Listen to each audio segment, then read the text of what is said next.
মাম্মা আজকে কি রান্না করছো? আজকে একটা বেগুনের রেসিপি রান্না করব, যেটা তুই তো খাবি না, কিন্তু আমাদের জন্য করব। বেগুনটা দিয়ে আজকে একটা নতুন, একটা সুন্দর চটপট করে একটা রেসিপি করব, খুব কম জিনিস দিয়ে। যদি দেখতে হয় তাহলে ভিডিওটা কিন্তু স্কিপ করবে না, দেখতে থাকো।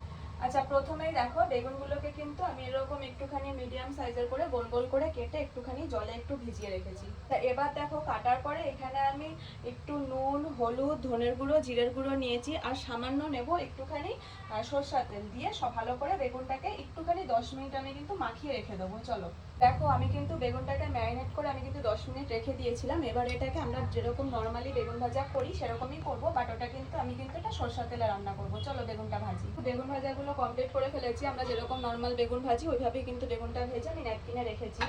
এবার এখানে নিয়েছি কিছু বেসিক মশলা, খালি আমি সঙ্গে এখানে একটু কাশ্মীরি লঙ্কার গুঁড়ো অ্যাড করেছি। একটুখানি ফোড়নের জন্য নিয়েছি একটুখানি জিরে আর একটা শুকনো লঙ্কা, আর এখানে নিয়েছি কিন্তু আমি কিছুটা দই। মশলাগুলো নিয়েছিলাম আর দইটা নিয়েছিলাম, সেটাকে কিন্তু একটুখানি ভালো মতন স্টির করে নেব।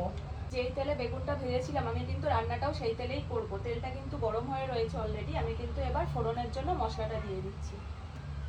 ফোড়নটা দেওয়ার পরে এবার যেই মশলাটা আমি রেডি করেছিলাম সেই মশলাটাও কিন্তু আমি আস্তে করে তেলে দিয়ে দেবো।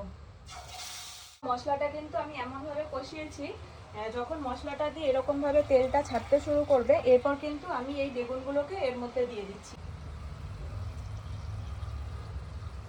বেগুনটা কিন্তু আমি দিয়ে দিয়েছি। বেগুনটা দেওয়ার পর আমার যেই মশলার বাটি ধোয়া একটু জলটা ছিল, এখানে কিন্তু আমি সেই জলটা একটুখানি অ্যাড করব। আচ্ছা দেখো, এটা কিন্তু অলমোস্ট তৈরি হয়ে গেছে। এবার কিন্তু নামানোর সময়, নামানোর আগে আমি কিন্তু একটুখানি এর উপর দিয়ে ধনে পাতাটাকে একটুখানি দিয়ে আমি কিন্তু এটা নামিয়ে দেবো।